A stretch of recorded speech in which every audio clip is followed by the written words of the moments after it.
forward with truth. So who is responsible for education? Is it the state? Is it the school? Is it the church? Or is it the parents? When schools push an ideology that runs against scripture, what choice do Christian parents really have? And how could homeschooling be not just an option, but a calling, a way of life under God? Well, welcome to the Forward with Truth podcast. I'm joined today by Simon and Jessica Turpin. Simon is the Executive Director of Answers in Genesis UK and Europe, and Jessica is the author of several articles on homeschooling and discipleship. Together they home educate their 7 children and run Leading Them Out, a ministry that equips and encourages Christian families to take ownership of their children's education. Simon and Jessica are actually joining me from 2 separate locations, just the way it is. But it's really good to have them both on Zoom, and I'm really looking forward to this discussion. So Simon, Jessica, thank you for coming and welcome. Thank you very much, Nathan. Yeah, it's good to be with you. Firstly, maybe Simon, we'll start with you. Why should we homeschool? What led you and Jessica to make this decision for your family?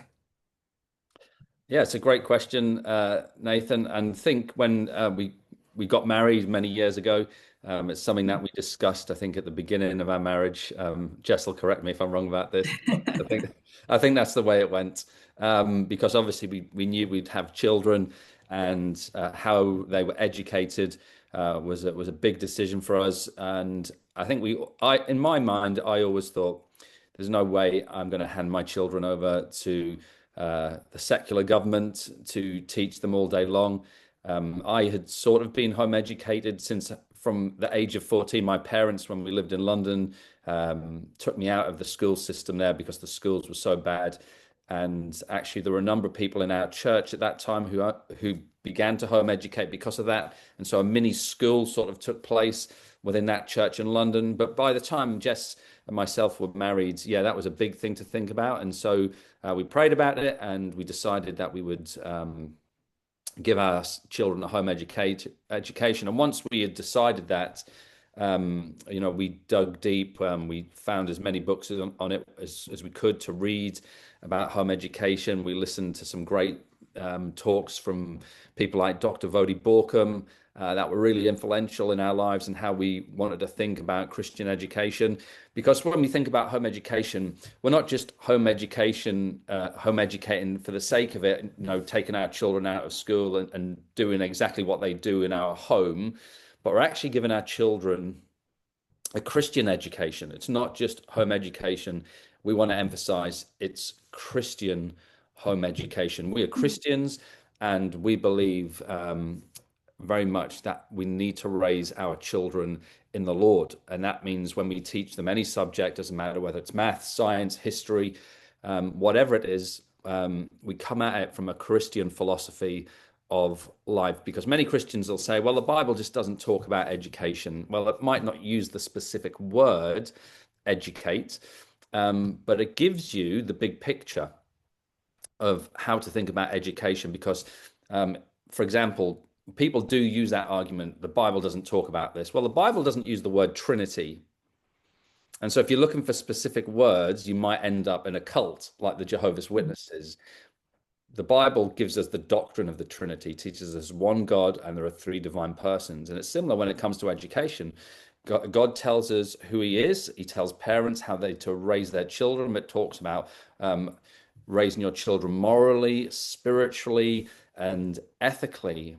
And when you think about government education and the power of education, and you can see the power of education in our nation today. I mean, if you're a Christian and your eyes are open today, you will see the mess that the Western world is in. Mm-hmm. And that mess has come about largely through education. Education is a powerful tool, and it shapes your entire life. It shapes your entire worldview. And when you look at the church, by and large, there's a generation of people missing, at least in England. I know it's different, Nathan. Sometimes when I come to Northern Ireland, I speak in churches. There's lots of young people, and there'll be youth rallies and hundreds of young people there. But in England and in Scotland and Wales, you go to churches there, and there are hardly any young people. Why is that? Well, generations after generations have taken their children to government schools, and those government schools have indoctrinated or taught their children that there is no God, nature is all that there is. They've taught them a Darwinian philosophy of life. They've taught them a Marxist view of the world.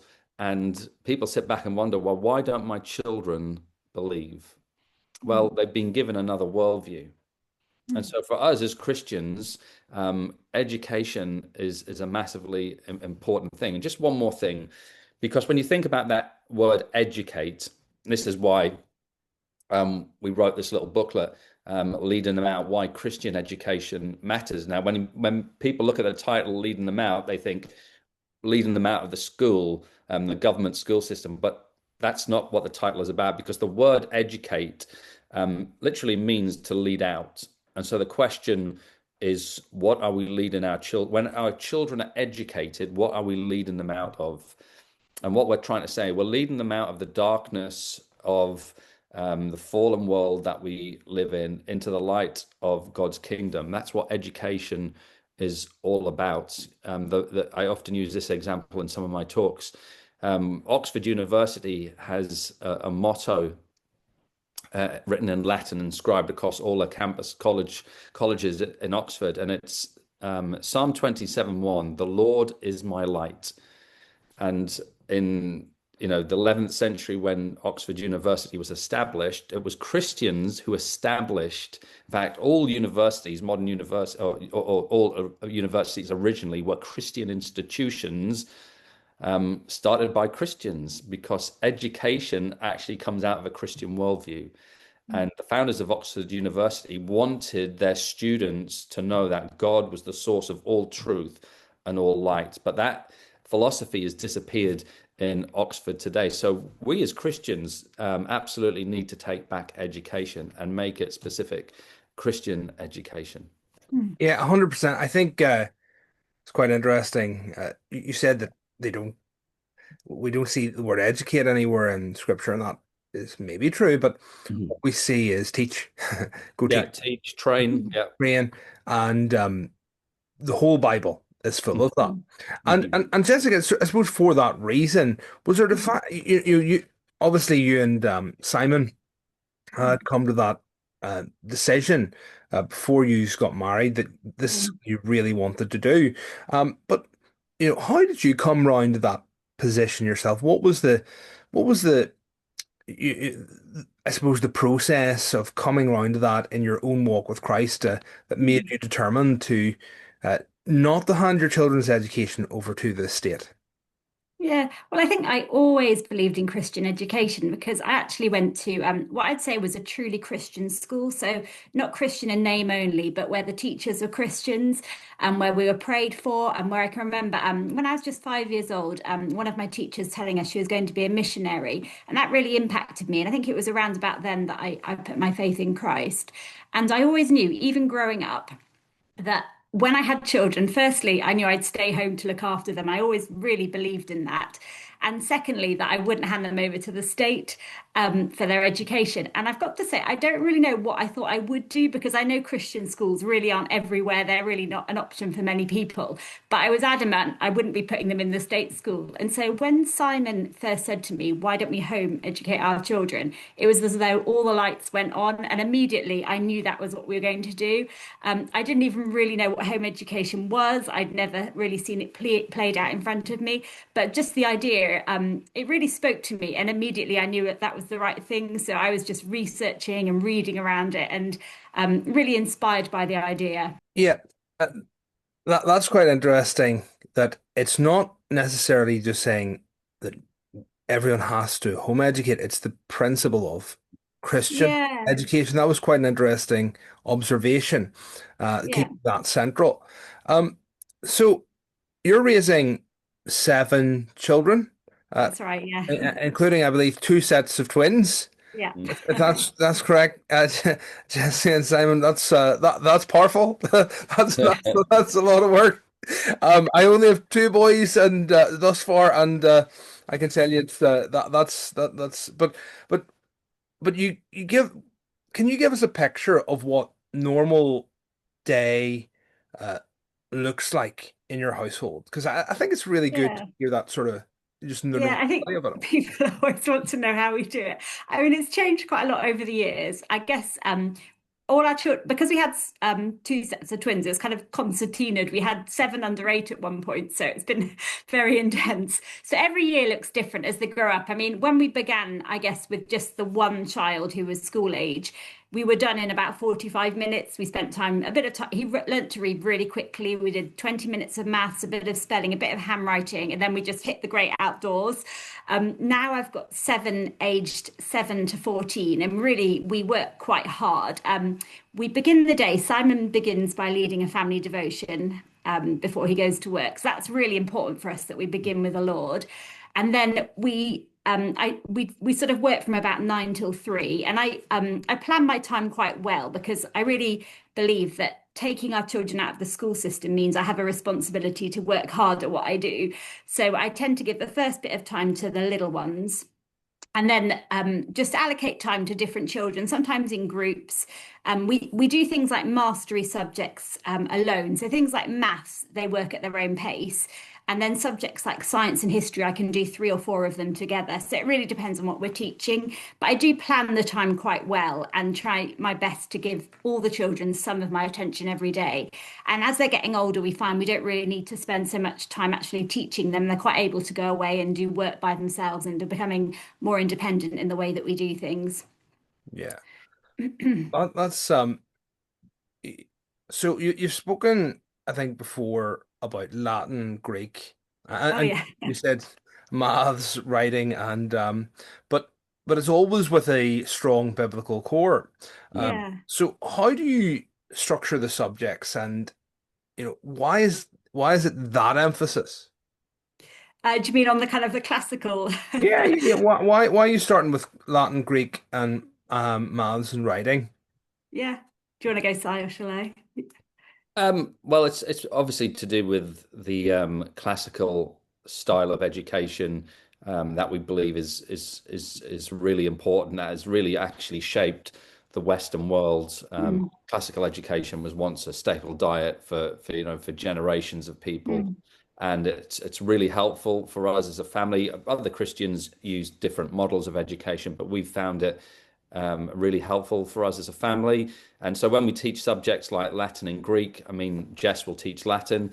Her background is in languages, and because I studied biblical Greek, I can teach the children that. And partly that's because obviously not just because it's fun and interesting, because the Bible was written, at least the New Testament. Well, actually, the Old Testament is in Greek as well, the Septuagint, but you can learn to read the New Testament. We want to teach our children all about God's words. Greek is important for understanding God's words, and it trains the children to think, help them to think properly, especially when you come to Latin, because it's such a logical way of learning a language. And once you have those languages down, when you come to learn maybe other languages that are based upon Latin, things like Spanish or French or whatever it is, Portuguese, that the languages that are associated with that Latin language. So we believe sort of language learning is really helpful, key in a sort of classical way of educating, and it helps the children to think logically in good categories. And it's for us, it's been a real blessing mm. for us as a family. I'll let Jess tell you a bit more about how Latin goes. Yeah, sure. I mean, one thing to say is I didn't know any Latin when we started, and I don't really want to scare people and put people off. It's just something we understood the importance of it, and it's something I found I really enjoy. So I'm learning alongside the children, and I think I've got quite a multi-generational vision of these things. So I say, look, I'm learning with you, but if you teach your children this, you'll begin ahead of where I am. You'll do a much better job than me. So I'm just kind of getting it started in this generation, and I hope that future generations will carry it on and do it much better than I can ever do it.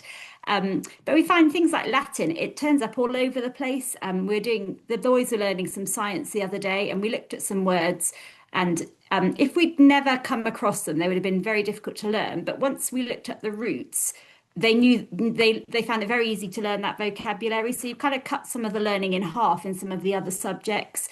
It really has helped grammar. We see it in maths. We see it pop up. Probably in theology, it will up as well. So it's just been a really fun, very enjoyable part of our curriculum that I've really enjoyed. And one thing for the mother, it's just, I know a lot of mums feel very daunted by the idea of teaching our children all these subjects, but really you just begin with your children. You begin at the beginning. Why have we stopped learning just because we're grown up? Why can't we learn at the same pace as a 5-year-old? You know, of course we can. So we teach them, we learn at the same time, and it's just a really exciting adventure of knowledge together.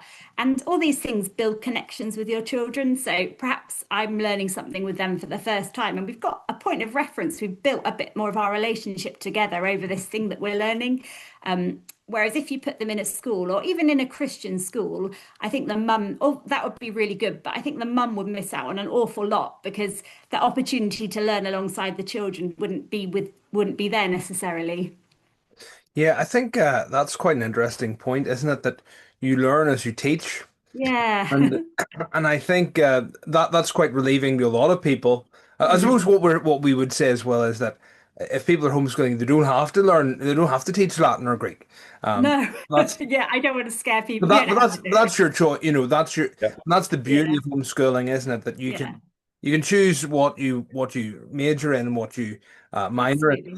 But Yeah. there's something there to be said that you know, as you're teaching, you're learning as well, and Yeah. that's quite a valuable thing. So Mm. so people we've sort of talked about the uh you've referred to this classical Christian education. So people often talk about this, okay, and then some people talk about Charlotte Mason, Mm. some talk about Dewey, John Dewey, Right. Yeah. and even unschooling. Mm. So where do you so you fit on the classical end, and Yeah.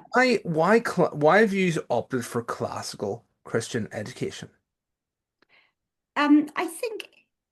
I think it was just the method that really resonated with me. And when we were thinking about it, when our children were really very young, somebody gave me an excellent book called The Well-Trained Mind by Susan Wise Bower. I'd really recommend it. She's meant to be a Christian. I wouldn't say it comes across strongly in her work, but it certainly explains the first few chapters explain classical education very, very well. And I think it's kind of I think it's the way we learn things generally, because it begins by like learning the vocabulary of something. So, um, say, sorry, I'm trying to think of how to put it. Say you're trying to learn something in history, you might begin by learning the names of various characters across history. So you might learn Tutankhamun and Homer and all these things.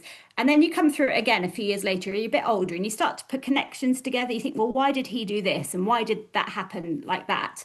And then you come through it a third time and you start to get opinions about what you're learning. So you learn to present your opinions to other people. So you're always building on that firm foundation that you've put in place. And it just seems to us to be a great way of helping our children learn to communicate as they grow older. And particularly, we want them to be able to communicate the gospel to other people. So as we're making them good communicators, or that's what we're praying, that the Lord will use them in the future to be able to communicate to other people about his word. So I think that method just really resonated with us.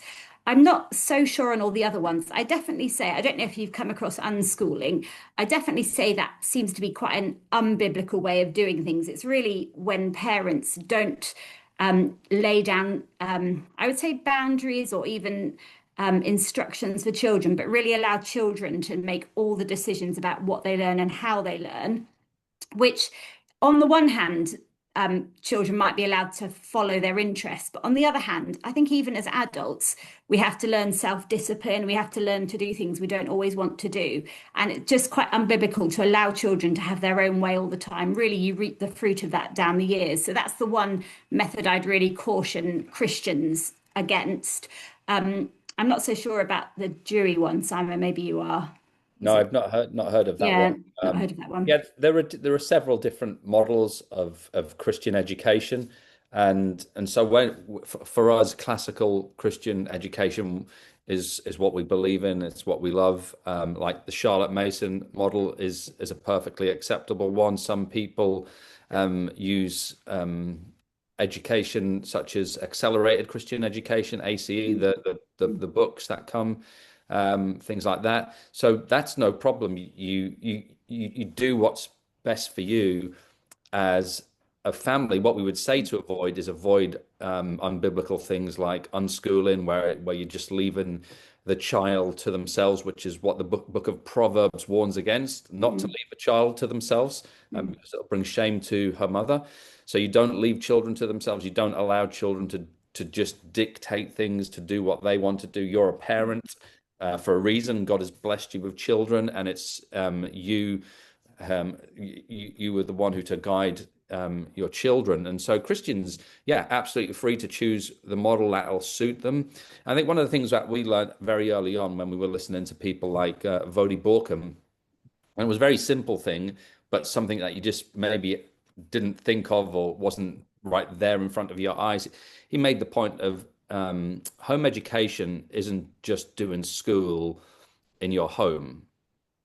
In other words, you're free to educate your children the best way that you see fit as Christians. It's not just we'll take what we did in secular education and dump it in our home. In other words, you have to start every morning at the same time and you have to finish at the same time. No, you're free to design the way you educate around your family life and how your family works.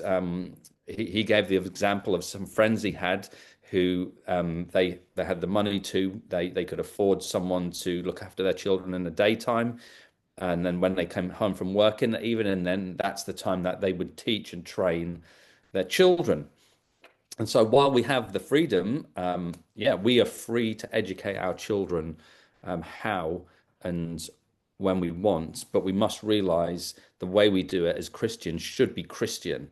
We want to educate that, because the point, and I missed this point out at the beginning, is that we tend to think of a lot of things in neutral categories, and people think, well, education is neutral. Well, it's not, because an education that doesn't begin with the God of the Bible is not neutral. Right. You know, if you do not begin with God, then your education is not neutral. No education is neutral. Our education that we give our children is not neutral. It's Christian. And we make no apologies for that, because we are Christians. But the secular schools are not also given a neutral education. They're given a secular education to children, which will inform how they live their lives. And so that's one thing that we must come to grips with as Christians, that education is not neutral. It doesn't matter what subject it is. And people might think about, well, what about English? What about maths? But even when you think about maths is a logical subject. It's an orderly subject. There's structure to it. There's design in maths. Why? Because there is a God who is logical and orderly. 2 + 2 = 4 for a reason, because it reflects the character and nature of God. Now, we tend not to maybe think these things through, but the world reflects the creator, right? And so even when you're doing subjects as math, we always teach our children, well, look, what you see in maths is reflected in God's character. And so this is what we mean by it's not neutral. All subjects, we come at it from a Christian reference point. Absolutely. Yeah, that's quite interesting. We had a couple of episodes ago, we had Joe Boot on, Dr. Joe Boot, and he was talking about the Greeks, the Pythagoreans, and how they would sing worship hymns to the numbers. So, ultimately, we either exalt the creation or we exalt the creator. Yeah. And I think so. What I'm picking up from what you say in how you do things, one is you start with the Bible first. That's correct. So the Bible is the area of every area of thinking of our worldview. We start there, and then we work out from that. But all of these other subjects we highlight and point out how they themselves tell of Christ and tell of God. Okay. Yeah. And you opted for this, not the classical approach, not necessarily because of, about Plato or anything else, but primarily because it focused on, the basics, and it focused on, first of all, facts, then Mm. comprehension, and then critical analysis. Yeah, Okay. Yeah. yeah, yeah. Okay. So that's quite an interesting approach then. So, you know, um, how do you handle um then teaching, and I suppose you did sort of answer this, but how do you handle teaching multiple ages at once? Yeah, And I that's a think really good question. now Yeah. this one's more practical, okay?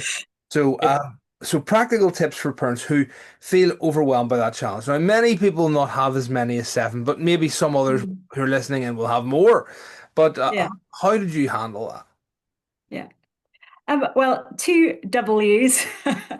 First is hard work, and the second is wisdom, I would say. And I guess we've learnt to home educate in a particular way. But the beauty of home education is, as Simon said, every single family looks different. And we praise God for that, because if all the families look like us, we don't want everybody to be maybe good at Latin and terrible at music and all the things, all our strengths and all our weaknesses. Praise God that every family looks different.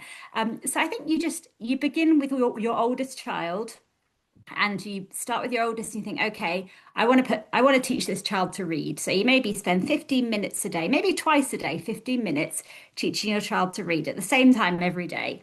And then you've got a toddler, and your toddler wants to join in. So perhaps your toddler joins in with a little bit of phonics. And then you've got a baby, and you think, we'll put the baby down for a nap, and we'll use that nap time to do maths, because that's the best time to do something we have to concentrate on. So you add a little thing at a time. And as your children get older, you just very, very prayerfully tinker with the way you do things, and you get these things into place. And then you add a swimming lesson. And then you think, we can learn poems together. So we'll spend 5 minutes just after math learning a poem together.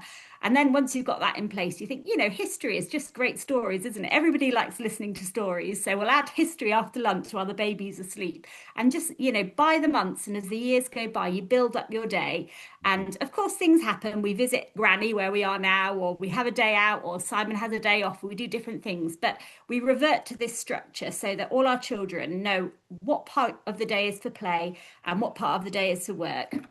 And then you just also use wisdom. So interestingly, I've got two sets of twins. And one thing that really struck me is both sets of twins have got completely different strengths or weaknesses. So how you have 30 children in a class all learning the same thing, I've got no idea, because my twins have just learnt at different speeds, different subjects. But I kind of know my children very well, and I know which children I can match together, which children group quite well together. And again, it's one of those things you can't really read in a book. It just comes by knowing and loving your children and praying a lot about how you're going to teach. And the Lord just gives you wisdom about how to put different subjects together, which subjects to do, which ones to maybe leave to the side. And that's the way it just comes together, really, a bit like a painting. Not a perfect painting, but you just build it up over the years. So clearly family matters a lot to you from what I'm hearing. So Yeah. this isn't really just about educating in terms of a an intellectual framework. Mm, This is about moral instruction as well, isn't it? mm, And this is yeah. also about family life. Okay. yeah. And I think so there are obviously challenges, with spending all the time with the kids. Okay. And some people are like, I don't know how. And so some of the parents that I've spoken to are like, after COVID, they're like, don't know how people do homeschooling. And then other people, when COVID happened, and they're like, I loved homeschooling and got into it. So, how has this way of life shaped your marriage, Mm, and your children's faith, and also that family, aspect? Because I think that's so important too, that we talk about the mm, dynamic there of trying to keep family together.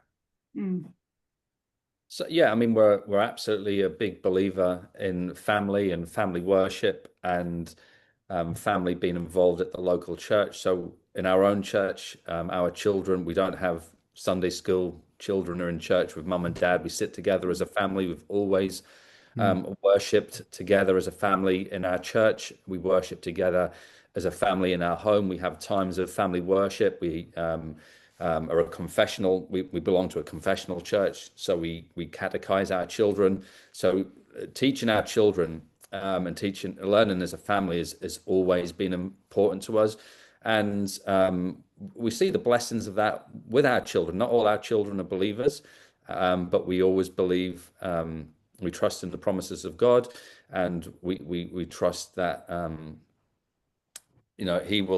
he's in charge of those things. But we see our family grow together. We see the blessing of just being around each other as a family. Yes, it's obviously there are difficult times, but no matter what you do in life, there's going to be difficult times. There's going to be times of aggravation and frustration.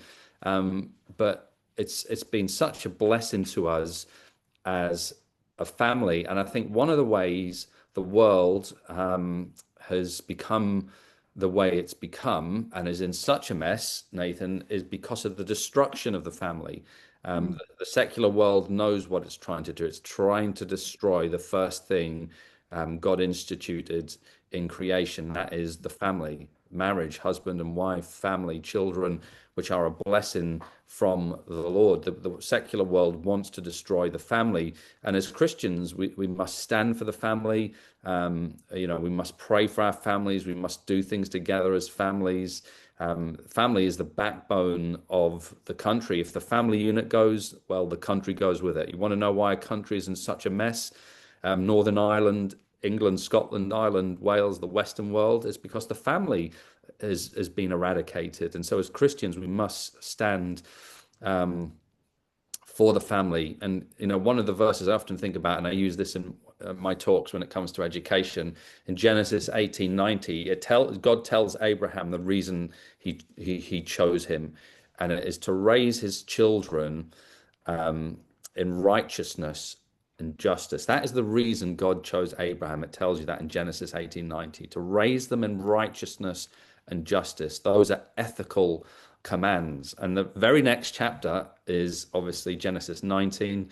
But what's Genesis 19 about? Genesis 19 is the destruction of Sodom and Gomorrah. In other words, God's telling Abraham he doesn't want his children to end up like the people of Sodom and Gomorrah. When you remember, Lot is righteous. Yes, he is a saved man, but look at his response of his sons-in-law. Look at how his daughters deal with him. It wasn't good. So there's a contrast there between Abraham and Lot. We are to raise our children in righteousness and justice. We are to raise them in the ways of God. And it is such a blessing when you do that as a family. It's the way we've been blessed by it. It's hard to think. And I think this is just the way people have been conditioned to think. Jess will talk about this maybe, that mothers who say, well, I just couldn't stand to be around my children all day. That is a terrible way to think about your children, what God has blessed you with. And I'll let Jess maybe say something about that. Yeah, I think that people say I can't stand to be around with my children all day. I wouldn't change my life for the world. I really feel very content in my life, and I look at what God's given us. I've got a husband who loves us and who's actually taken the lead in the family. I think many women wish their husbands would just take a lead, and I've got that. And I've got a husband who's happy for me to stay home, who isn't wanting me to go out and bring more money in, and he's made it possible for us to stay home, and who really supports that. And I can see even now, I guess you see the fruit with some of our oldest children. We always have to be careful what we say about our children, but some of the conversations I've had with them recently, and I'm just blown away that they'll trust me with some of these things that I think maybe a 14-year-old, I would think it's so rare that they would share this with their mother. And I think it's just because the sheer amount of time we spent together, and most of it's just humdrum. It's just kind of normal, boring life, just breakfast and maths and all these things. And yet those critical moments in their life, they come to their parents and they're willing to share with us. Whereas I think if they'd been in the school system, spending all that time with their peers, it would be their peers who they go to in these difficult moments. And it's just such a blessing. I can't really explain how blessed I am by some of the things they share with me. And it's not because I'm great or there's anything in me. I think it's just the sheer amount of time that I've just been with them all these years, and it's been possible to do it. And of course we have up days and down days, and of course we have hard times and we get stressed. That's just normal life. But we we don't see that as a reason not to do it. In a way, we see that as God revealing our sin to us because of the amount of time our children's are around us. I think if they're at the house all the time, we might think we got on pretty well, or we might think, we're really great parents, but they're around us all the time. We know we're not great. We know we let them down and we let God down, but we know God forgives us and we know our children forgive us. And we know that it's in that normal life that you forge really great relationships, or what we pray will be really strong relationships into the future. Mhm. Yeah, that there's a lot in what both of you have said that is so helpful, and I think it's that, Simon. One thing you'd said, just about the whole moral instruction. It's about heart, mind, and soul, isn't it? Mm, Love the Lord your God with all your heart, soul, mind, and strength. And I think that is the heart of Christian education, isn't it? mm, It's not just a intellectual thing. It is that, but it's much more. And I Yeah. mm, think what you're keeping the family together is so important. And what you were saying there as well about how home education enables to for parents to have a relationship with their children and pass on their worldview just in mm. day to day, whereas the Yeah. peer influence really comes in, as we see, in a post industrial society. Mm, Sorry, in industrial society and post-industrial society. Prior to that, most people were educated by their parents. May yeah. have been that may have been educating them in how to do the family trade. Um, Mm, but people, it's the natural way of mm, doing it. So that's really, really interesting. mm, Just the final question on how do you homeschool? mm, So we sort of looked at the grounds for, the importance of homeschooling. How do you homeschool? And by the way, folks, we also have another podcast by Mr. Warwick, and he also outlines the importance of Christian education. So if you want to look at that further, you can have a wee look at that podcast. I'll put it up there, and you'll see the wee tag up there. But this one is so important, I think, practically, especially in Northern Ireland context, because in Northern Ireland we have had a really strong influence of Christian education through the mm, state. However, that, as we're seeing now, we're seeing that being eroded. So mm, some people have opted for independent Christian education, others are opting for homeschooling. But the mm, problem is, for a lot of people, infrastructure. There mm, is a limited infrastructure, both in terms of resources, and I think we'll get to that. But in terms of even just having connections and mm, co-ops, as they call them.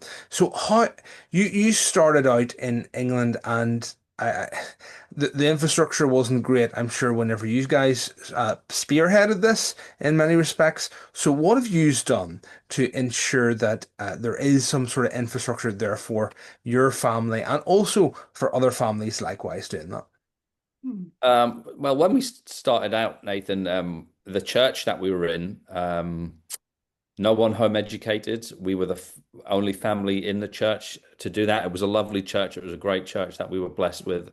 But we were the only family that did it. We didn't know anyone, even in the town that we lived in other churches, really, who home educated. We were for the first, I think, was it 5 years? We were probably there, Jess. mm, Yeah, there was no one. We just did it as a family, and we just got on with it. We had to just sort of think, well, we don't know anyone else doing it.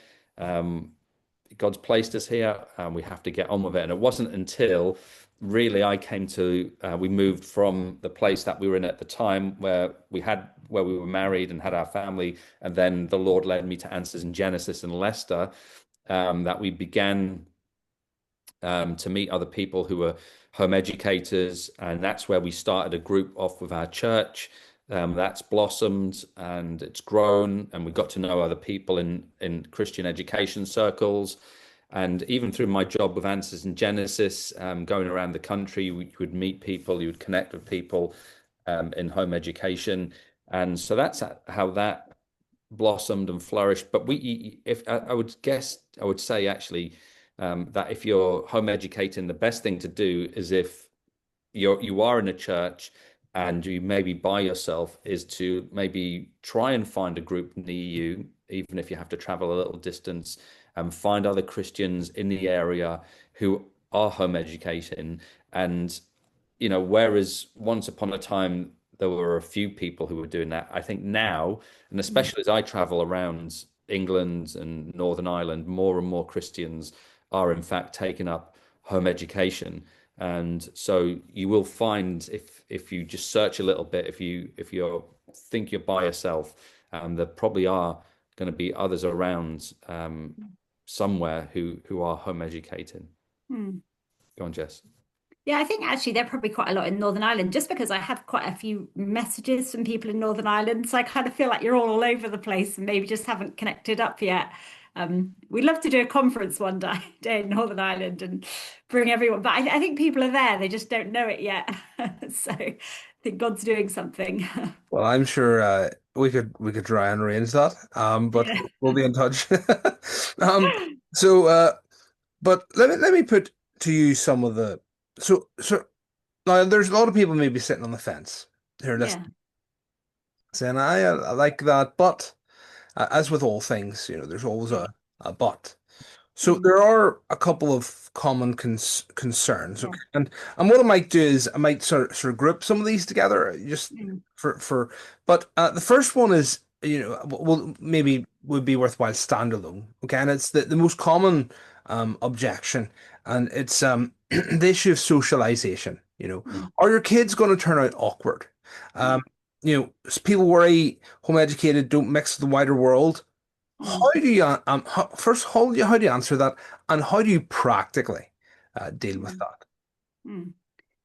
I think we buy into a lot of the world's fears really here, don't we? Because you think, all these children going through the school system, I'm not sure what people mean by socialization, but I wouldn't say they come out necessarily very good at engaging with adults. Often their language is quite fruity, maybe not very good at explaining themselves without blaspheming. They've been socialized by their peers, which means they don't acknowledge God in their life. So what does socialization mean? Does it mean just acting like the crowd? I think we have to throw that back at people. What do you mean by socialization, and who's socializing your children? Because what's that proverb? As a man's companions are, so is the man. It's very important to think about the companions we have for our children. So if socialization means there are people teaching our children to act like the world, then I'd say our children aren't very well socialized. If socialization means spending time with other people, regardless of their age, regardless of, particularly age, I'd say our children have many opportunities to meet different people, adults, babies, family members, neighbours on our street, people in their football club. We see all these as opportunities, but to us, socialization isn't sitting in school with 30 other children being indoctrinated in ungodly philosophy. So, Yeah, it's again, it's people think as the world think, yeah. and then they want to read it back into their Christian Mm, lives. It's we've never, and this is not just because of our children. You meet a lot of home educators, and you bring the socialization question up, and they'll just roll their eyes simply because of the fact that people really don't understand or think through what they're asking when they talk mm, about socialization. Um, I'm glad my children are not exactly like a lot of the children in school, not mm, because I hate the children in school, but look how mm, they behave. Look mm, how they interact with people. That's not how I want my children to interact. My children can socially interact with all sorts of peers. I may have mentioned this already, Nathan, and I know you because I come to Northern Ireland with Answers in Genesis, and then over the last several years, I've taken my oldest son on tours with me when I go to Northern Ireland. And Daniel, my oldest son, will do the bookstall for me. When I'm speaking afterwards, Daniel's there at the bookstall. And even as a 14, well, he started coming with me when he was 12, 13, 14-year old. He's nearly 15. He can interact with people, and people in the churches often pick up on that. Hey, look, he's a 15-year-old. He's speaking to me. He's conversing with me. He's selling these books. You know, we're not hiding our children away just because we want them to be distant for them from the world. Our children can interact with people. So I think the socialization question is something that people really need to think through, because all the home educating children I know can interact with people, can talk with people, can communicate well with people. Um, but think about what you're asking when you ask that question, because do you really want them to be like everyone else in that school system? Mm. Because that's not how you really want them to be when you look at, by and large, because we don't want to lump everyone together and say everyone who goes to the public school system or government school system is bad, but look what it's done to generations of people. Mm. Yeah, I think that's quite interesting. Because I think when we look at, say, the phone culture, we Mm. have seen a disengagement and Yeah. anti-socialization almost by iPhones and such like. Mm. Um, and yes, I think a lot of young people can interact with their peers who've been through the school system, but maybe don't interact well with Yeah. adults.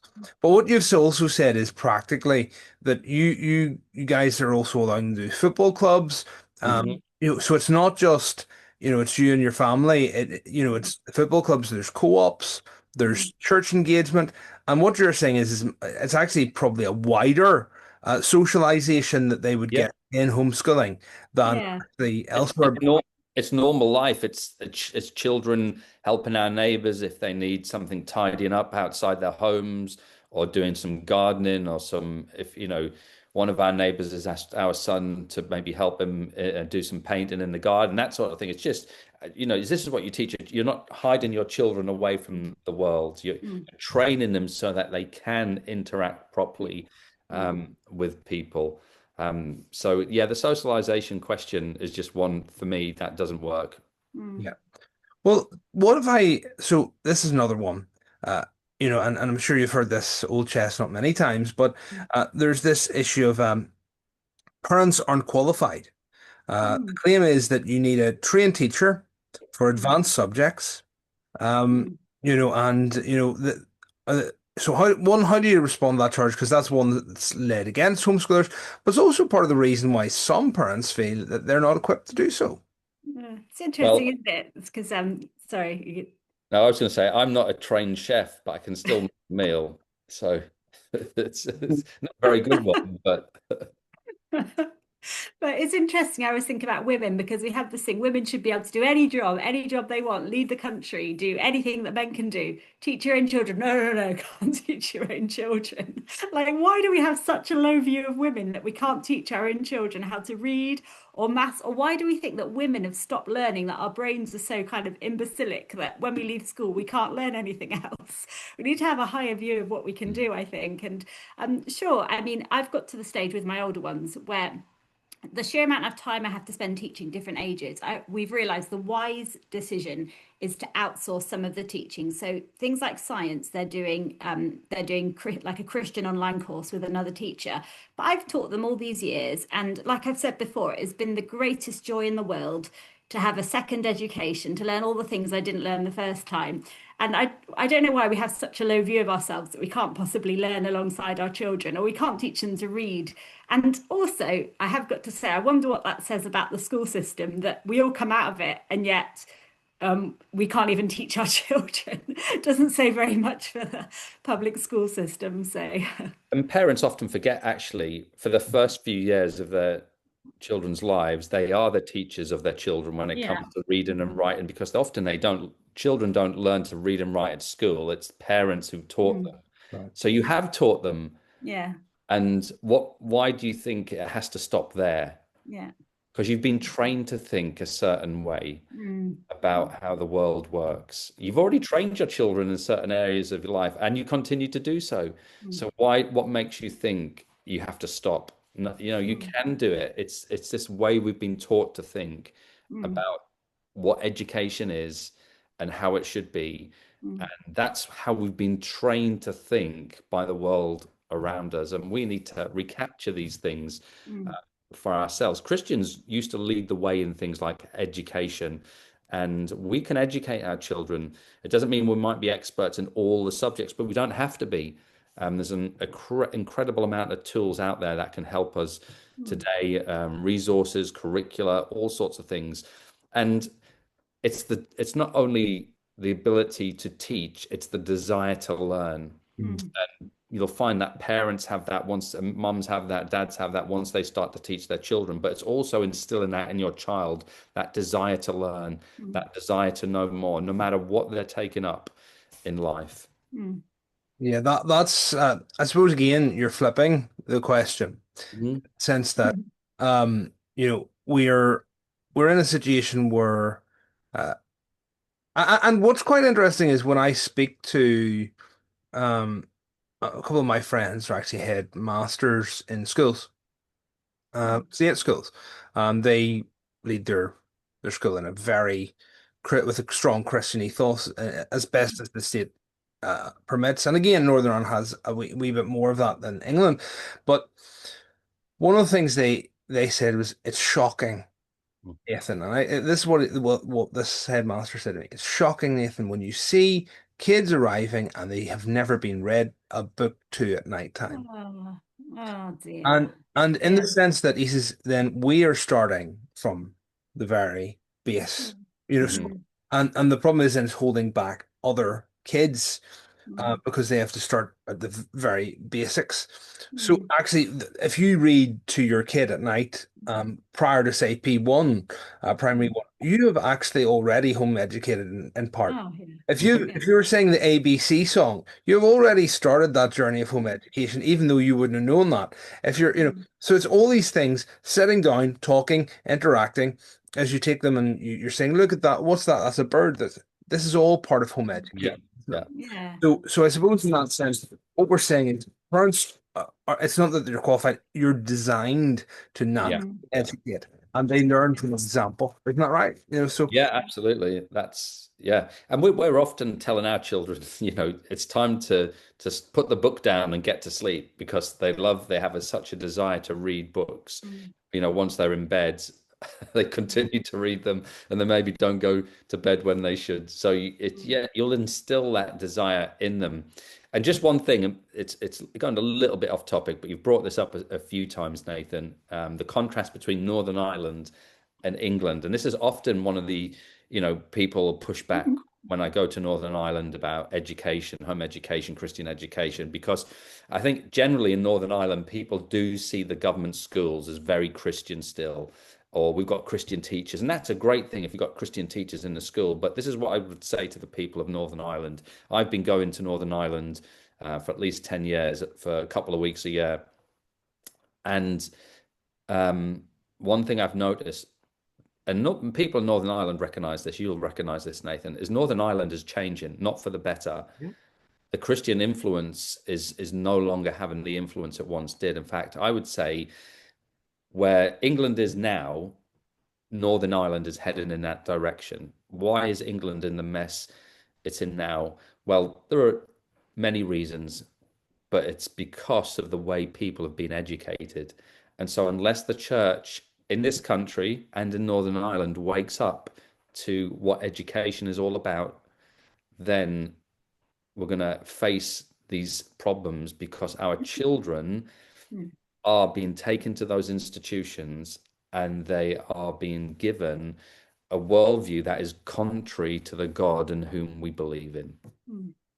yeah, I think that's right, and I think we're seeing it more with Mhm. RSE being relationships and sex education being forced onto schools in Northern Ireland. We're Mhm. seeing it through transgender guidance. Now some of Mm. that was removed, thankfully, by the education minister there recently, but still, it's not just in terms of sexuality we see worldly influence, and that's the one big problem is that worldly influence emits through so many different subjects and through many subtle means, and very Mm. often parents aren't aware of what's going on through the state Mm. system. So you're 100% right. I think it's funny. There's two things you also said about that, and I just come back to that whole issue of uh, parents not being qualified. There's two things I think it's important to just raise. What you sort of said there was they'd learn by the very fact that you've taught them how to read, they actually can learn themselves as well. So it's not just your learning, they are themselves self-directed, Yeah. in part. And then also you seem to say that there's co-ops as well. So maybe you don't feel equipped in a certain area. That's okay. You might be really, really good in history, but somebody else might be good in music. And some of the people you're interacting with, you then say, right, you guys learn from them. We'll teach, so there's co-ops as well. Yeah. That's great. I'm going to move on quickly. So I'm going to group. So I suppose this one here. I'm going to group these two, if you don't mind. I know they're quite different, but Mm. it's just for time. So safety and accountability. So there's this charge that somehow, homeschooling can hide abuse or neglect. Mm. And we see this. This is the sort of subtle uh, underpinning of this new bill that's going through Parliament at the minute to try and register all, state control over homeschoolers. So how do you deal with that charge? I'm sure that stuff never happens in the state school. Yeah. Of Yeah. course. So how do we deal with that charge? And the second is, some Christians say children need to be in school to be salt and light. You've Mm. read this before. So could you explain your answer here? So the whole idea of safety and accountability, and then children being the missionaries to Mm. win their generation in Oh, school. well, I can deal with the salt and light one, and Jess, if you deal with the other one, yeah. I mean, we do tackle some of these arguments in the booklet, and Jess has got articles on our website and on her Facebook blog on the salt and light argument is probably the most popular argument, and I know I'll hear this at the weekend because I'm going to a Christian conference on education, and one of the talks there, I know already the title of the talk, it's how to be salt and light in the government schools. Um, but people often don't read that verse in the Beatitudes in Matthew chapter 5 correctly. Um, they read it as a command that Jesus is commanding people to go and be salt and light somewhere. But he doesn't say it's not a command. It's not a command to do something. It's a fact. It's not an imperative command, do something. It's a statement of fact. It's an indicative. As Christians, we are salt and light. Now that's important because are your children Christians? Because if they're not Christians, they cannot go and be salt and light in the government schools. So first of all, you really have to acknowledge, if you're using that argument, are your children themselves Christians? Because if they're not, how then can they go and be salt and light in a place which is antithetical to the message of Christianity in which you believe in? Mm. So it doesn't work. It's not a command to go and do something. It's a statement of fact. So in order to be salt and light, we first of all, Jesus says, have salt in yourselves. In other words, you need to be Christians. Mm. That's the only way you can be salt and light. So if your children aren't Christians, then they cannot be salt and light. But think about the nature of war. If there's a battle, and we know there's a number of wars going on in the world, and I'm not advocating for wars. Wars are terrible things, and you don't want them to happen. But who do you send into the battlefield? Do you send the territorial army into the war zone? No, you don't. You send up trained soldiers Mm. into the battlefield. This is why we educate our children from a Christian point of view, give them the Christian education, which is why we're doing it at home, so that we can train them up Mm. so that when we send them out into the world, they will be fully trained. Mm. Um, this is the point of Christian education. So that the salt and light argument just doesn't work. It's not a good argument. If you're using it, I wouldn't use it because it's not helpful to your case. We want to train our children up. Children are not little missionaries anyway. They're not there to do the job you should be doing as a parent. If you're a parent, yes, you can be a witness to those around you in the school. You could take an assembly, you could go and take a lesson or whatever it is. You do the witnessing. Don't leave it to your child to do the witnessing.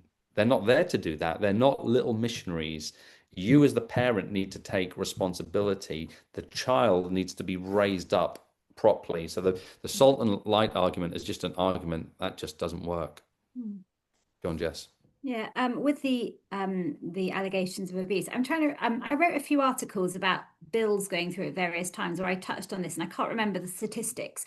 But although home educators are often referred at a higher rate to social services because people are suspicious of them, in terms of any child protection plans being put in place, I think it's just very minimal. But it doesn't ring true that there's abuse going on in home educating families.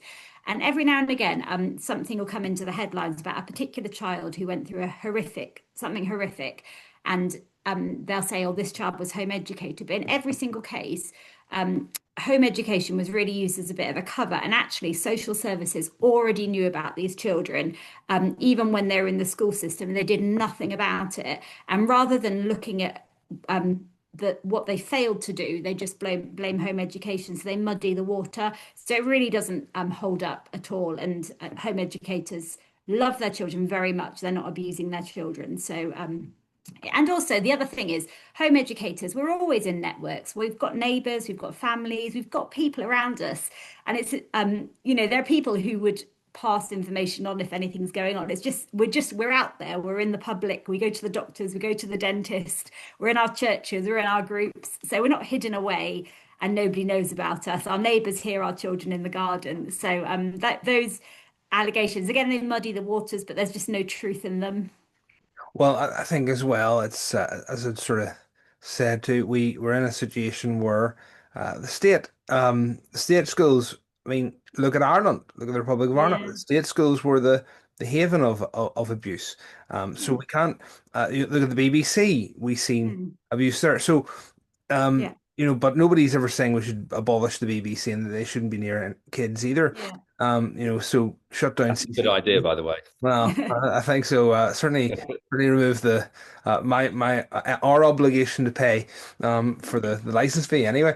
But but it's certainly it's a one-sided Mm. argument, and because abuse happens in many different contexts, Absolutely. it's Yeah. And yeah, our children are safe. I'm not worried about them. We were in a college recently. Simon was involved in a conference, and the toilets were mixed gender toilets, and I wouldn't want my child to be using those when I'm not around. Like, we know where our children are. We've always got our eye on them. They're far safer under our care. We don't have people showing them things on their phones that we might not want them to see. We know, they're far safer in our care than they would be just out there in the world. yeah, because bullying. Let's not forget, bullying's a big Yeah, problem in schools. And absolutely. that's often ignored.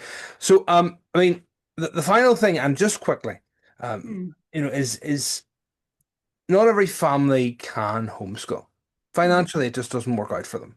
Okay, not every family's in that place. Okay, so there's single parents, or families under real financial strain, especially with the UK government's, the Labour government's approach to finance. And so, how do we encourage others to do this without laying guilt on those who simply can't do it, or maybe? In another say, is there another way where they can get their kids a Christian education? So mm, does it have to be homeschooling, or can it be that they go for a Christian school if that's possible? mm, Yeah, I would see no problem. I mean, obviously, not everyone's in the same situation, and I would say, Nathan, when it comes to finances, yeah, it obviously can be hard for some people, but really have a think about that. Because I mean, we've often have found it financially hard, not totally difficult, and there's things that you have to cut back on or prioritize or give up, that sort of thing.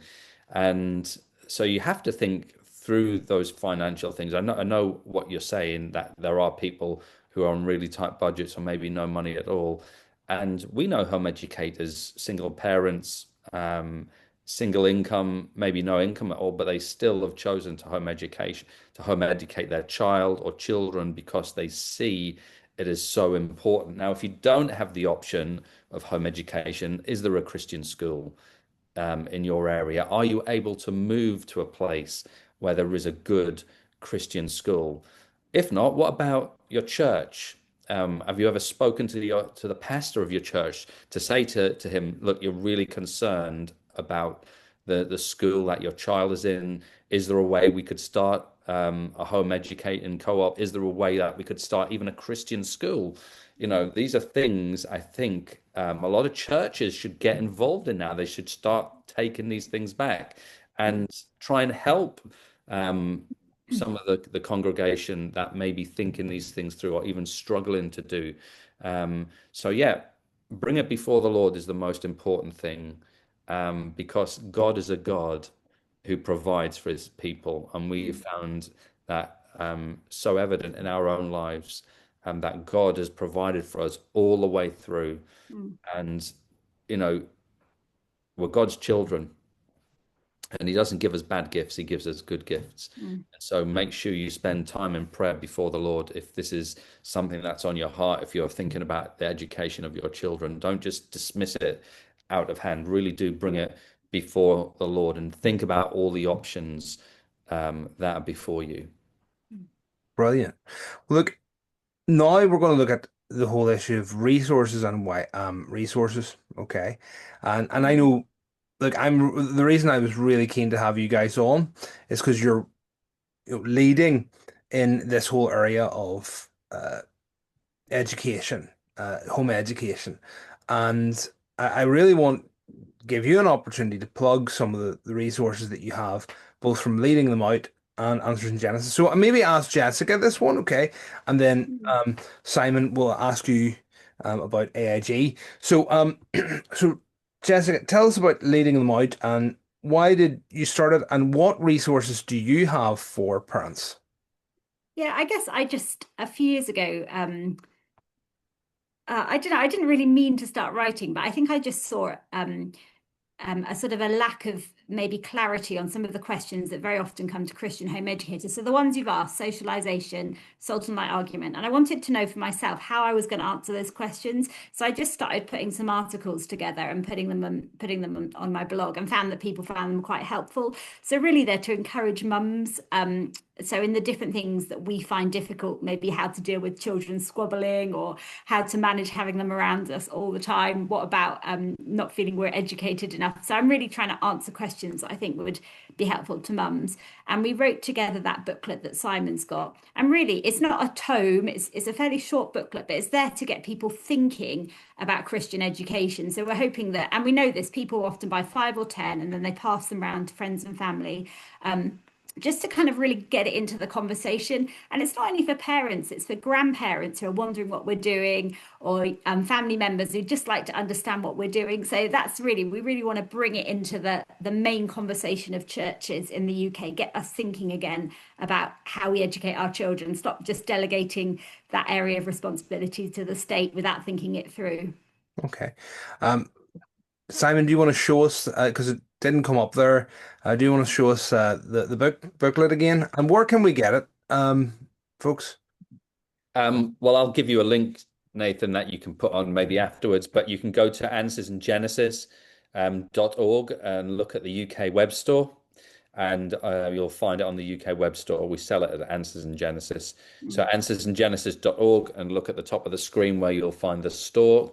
Click on the UK store, and then you can put it in the search engine, leading them out, and the booklet will be there. Brilliant. So what does Answers in Genesis UK provide for homeschooling families? Is there anything specific that might help them get started?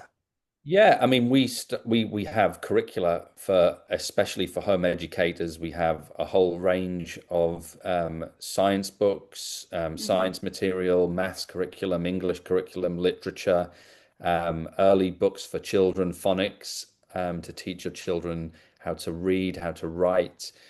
So again, if you go to answersandgenesis.org, you go to the web store, and you can look at all the different resources we do for home educators. So there is a lot out there, but I wouldn't just go to Answers in Genesis. Yes, we do a lot there for families on education when it comes to creation, all this sort of thing. In fact, I would recommend Answers TV as well if you want like science lessons on there that are really good, done by some of the scientists in the US. So there's some really valuable information there. Documentaries you can watch, educational programs on natures, things like that on answers.tv. But there's so much out there today, Nathan, for resources for children. For Jess has already mentioned this. We farm some of the for our older children their lessons at night. So there's a organisation in Scotland called Arise Home Education, and they offer a lot of teachers out there who can do science lessons, who can do all sorts of different lessons, Mm. music, art, that sort of thing. And they've been really helpful to us to be able to teach some of our older children some of the lessons that we maybe couldn't do. So that's Arise Home Educations. There's Memoria And Press. do they do that online? Yeah, this Yeah. is all online. So it's a bit like now where you have a teacher and there'll be several students in there and they have their lessons online. Um, so Yes, there's classical conversations, Memoria Press, Conquest books. These are all things. If you're just finding out, just go on the internet, try Google these names. You'll find wonderful resources. And just one thing is, I don't think you can go really wrong. There's so many options. There are so many different math curriculum. And in a way, we're always a bit hesitant to say what we use because we don't want people just to use what we're using. But there are so many options, and most of them, if they're written by believers who love the Lord, you can't really go wrong. You just choose something and you just stick with it. And we've really got an abundance of riches these days if we want to teach our children at home. And I'll just point out, Nathan, as well, really quickly, this might not be helpful for a lot of the folks in Northern Ireland, but if you fancy a trip to England next year, March 28th, and I'll give you the link for this in Oxford, we're running our first Answers in Genesis Home Education Conference, and there'll be some talks there for beginners, for people who've already started, and general encouragement for families who are desiring to take up home education or already taken up home education. I already know there's a couple of people from Northern Ireland coming over, but maybe Mm. as one day we could do a conference on home education in Northern Ireland because these things just help get the information out there and help encourage people in their home Mm. education walk. Yeah, well, I mean, as we said, we'll be in touch and we can maybe Mm. talk about how we do that. So we'll see.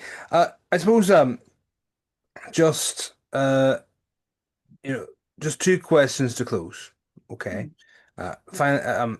If somebody's listening today, brand new to all this and Mm. wondering where to begin, just what's the very first step they should take? Go on, Jess. Pray. And then hit the internet and just find out everything you can and enjoy finding out as well. Yeah. So it's as Yeah. simple as that. Pray Yeah. and do your research, and Yeah. there's a lot of stuff out there.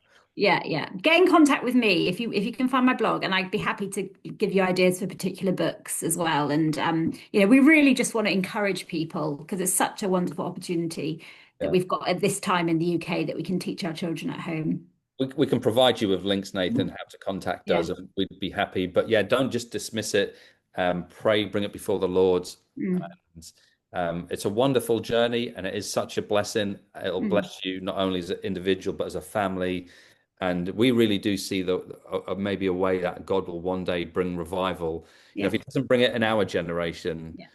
um, I genuinely believe that our children are going to be raised up to bring the gospel to their own land. We're not going to be sending them to the nations. They'll be Mm, in this nation, the United Kingdom, bringing the gospel to people who don't know Christ. mm. And they'll have a, a solid worldview in which to express that. They won't be having to think through it as they go along. They'll already have had that foundation laid solidly in the education that they've been given. Mm. Yeah, that's right. So they're coming from their solid foundation. That's Yeah, amazing. absolutely. Well, Yeah. I'm gonna the final question, okay, and it's a two-parter. As that's very nasty, isn't it? So final question, two-part. But what has been your greatest joy in home education, and what has been the hardest cross to carry in this journey? Um, I think that the greatest joy is just being together as a family and seeing our children grow before our eyes, seeing them develop in the different ways they're developing. Not all our children are academic. Some of them are. Some of them love academics. Others love the arts. They love cooking, baking, creating things. And that's the nature of home ed. That's what is so powerful about home education. I think you can see your child in front of you and you see what they're good at and what they don't like, what they love and what they enjoy and where they want to go. But I think the biggest blessing to us is just being as a family, the way God has shaped us, the way God has helped us through the difficult times, through the good times, and He's really blessed us as a family, blessed us in our marriage, and what's been the Cross. what's been the cross. Um, I don't know actually. That's one probably that we've never um, had to maybe really think about because if we're honest, there hasn't really been a lot that we've had to go through. Maybe I mean, there's been stigma sometimes. Oh, you're home educators. People dismiss you in churches. Maybe they shun you. That sort of thing. We've experienced that a few times. But that's sort of, the nature of of life. Nothing. It's nothing, is it? Yeah. For what Yeah, we've gained, it's nothing, is it? yeah. The gains that you have, the good times, the times that we've been blessed, or the times that we're blessed in it, just far outweigh some of the difficult moments we've had along the way. Mm. But they've been few and far between because the Lord has really blessed us in our home educating journey. Maybe those crosses are to come, but I'm sure the Lord will sustain us. Well, I know the Lord will sustain us through them. Um, but yeah, absolutely, we wouldn't change our home educating journey for the world. It's been such a tremendous blessing for us. And our children actually come up to us and they generally say, I'm so glad I don't have to go to the government schools. Mm. And that's not us forcing it out of them. That is our children generally saying that, and that makes us, so happy because they love being together with each other. They love family life, and they love learning at home. Yeah, so that's been the real blessing for us. Mm. Well, it seems that for you and for many others, it's the benefits far outweigh any Mhm. negatives, and Mm. that's really good to hear. And we're focusing on the whole issue of Christ being the center of our teaching to our children, training them up, leading them on into the next generation. Well, look, Simon, Jessica, thank you for your time this evening. Mm. I know it's not easy with a ministry and to the world with AIG and a ministry to 7 kids. It's not Mm. easy. So thank you so much for telling us, letting us peek into the reality of home education, both the challenges and the blessings. Friends, if you want to learn more, you can check out Leading Them Out and the many resources from Answers in Genesis UK. And we're going to have that in this description. We're going to get some of the information sent by later, and I'll get that in the description. So check it out, and you can see some of the great work that's going on. So until next time, keep advancing Christ's kingdom in every domain and moving forward with truth.